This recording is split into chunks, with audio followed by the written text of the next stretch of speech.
Olá, você acompanha agora notícias do Brasil e do mundo. E olha só, as compras de Páscoa em 2023 devem refletir um aumento de 15% em relação ao ano passado. Os dados são da Associação Brasileira de Supermercados. A pesquisa apontou ainda que os preços dos ovos de Páscoa cresceram entre 13% e 18% em relação ao ano anterior. A vice-presidência da Associação Brasileira de Supermercados observou que a produção dos ovos ocorre entre 6 a 8 meses antes da data, o que reflete o repasse dos custos de produção e alta dos insumos recentes. Os bombons devem representar pouco mais de 25% do volume. Já os mini-ovos e barras estão estimados em 26,7% do total. Mas não foram só os chocolates. Os peixes em geral, a batata e o azeite também registraram alta de volumes. A expectativa para a Páscoa é de que 20% das compras sejam realizadas nas vésperas da data festiva. O indicador de intenção de consumo das famílias cresceu 0,8% em março e atingiu o maior nível desde o mesmo período de 2020. Os dados foram divulgados pela Confederação Nacional do Comércio de Bens, Serviços e Turismo. O resultado de março ficou acima da marca registrada no mês anterior, quando alcançou 95,7 pontos. Entretanto, a intenção de consumo permanece abaixo da zona de avaliação positiva de 100 pontos desde 2015. Entre as mulheres, o índice foi melhor e subiu 1,5%. Já entre os homens, o crescimento foi de 0,6%.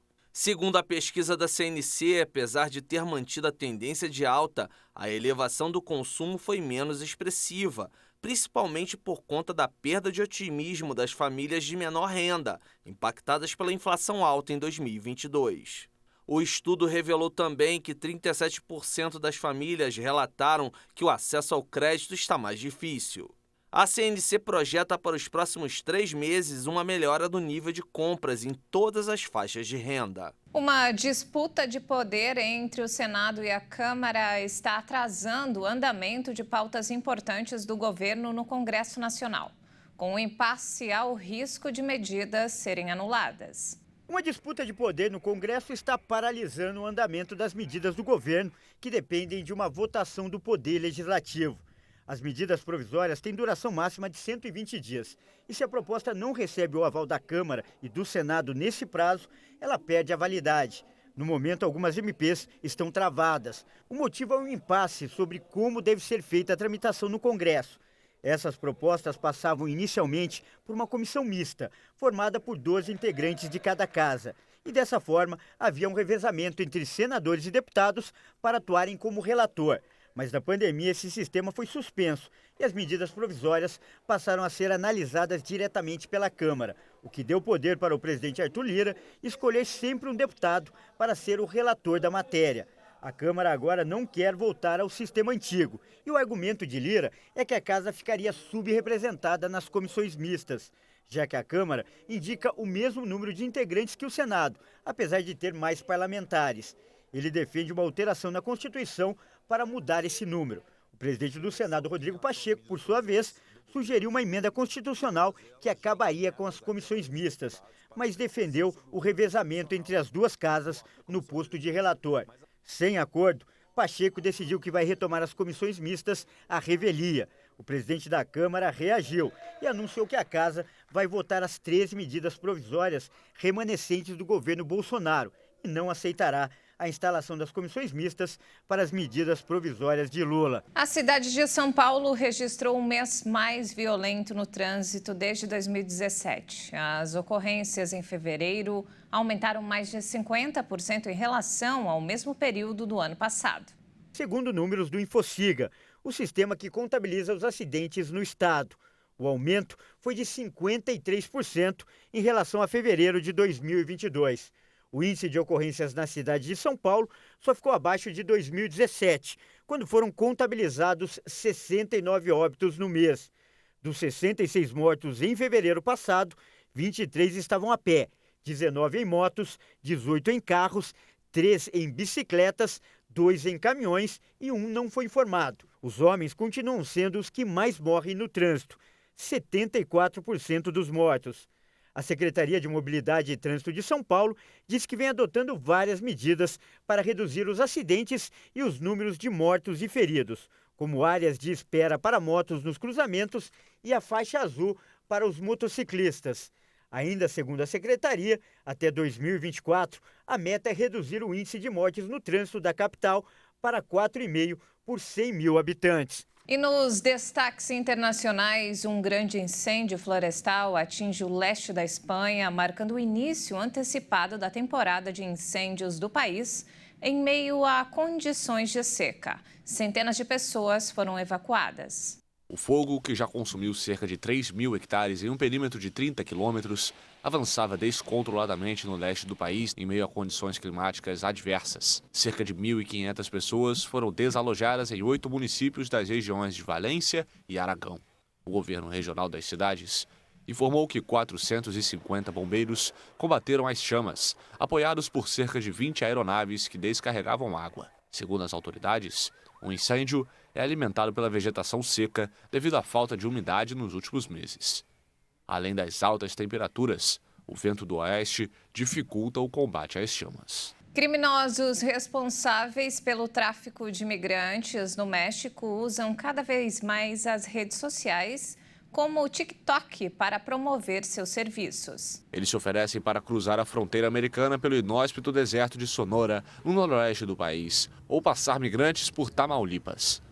A detecção desses anúncios preocupa as autoridades, que lutam contra uma crise migratória regional. Segundo a Organização Internacional para as Migrações, cerca de 7.600 migrantes morreram ou desapareceram a caminho dos Estados Unidos desde 2014.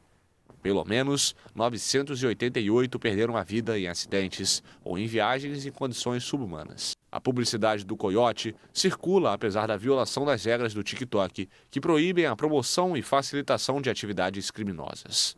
No terceiro trimestre de 2022, o TikTok removeu 82% dos vídeos vinculados a práticas criminosas por iniciativa própria. Por sua vez, as autoridades mexicanas formaram centrais especializadas para tentar conter a ameaça. E olha só, com a chegada da primavera na Europa, o maior jardim de flores do mundo abriu sua exibição aos visitantes. Milhões de tulipas, narcisos e outras plantas no sul da Holanda atraem turistas todos os anos. Canteiros e mais canteiros de tulipas. A primavera dá as boas-vindas aos primeiros visitantes em Lisse, na Holanda, no Parque Keukenhof, o maior jardim de flores do mundo. 7 milhões de bulbos que foram plantados entre outubro e dezembro de 2022 floresceram. Este ano, o visitante tem um motivo a mais para festejar a primavera. O parque já não conta mais com as restrições impostas pela Covid-19. Os jardineiros garantem que o parque se mantém florido durante toda a estação. Keukenhof recebeu 1.100.000 visitantes em 2022, apesar das restrições à Covid. Um número que deve ser superado em muito com a volta dos turistas estrangeiros este ano. E antes de encerrar, olha só que bacana, a beleza da aurora boreal ficou ainda mais mágica ao iluminar o céu da Finlândia. O espetáculo foi presenciado por centenas de pessoas. My pleasure. Um evento mágico levou, como de costume, as pessoas ao delírio no norte da Finlândia.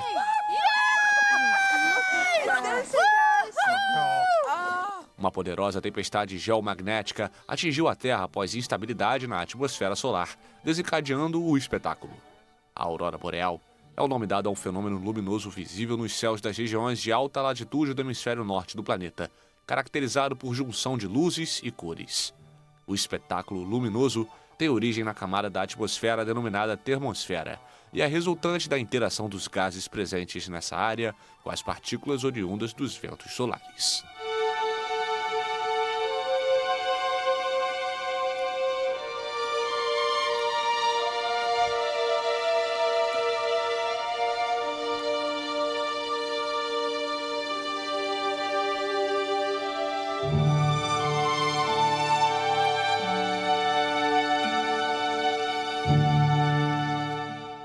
Literalmente um espetáculo. Que incrível, hein? E não temos mais tempo, essa edição fica por aqui. Mais informações ao longo da nossa programação.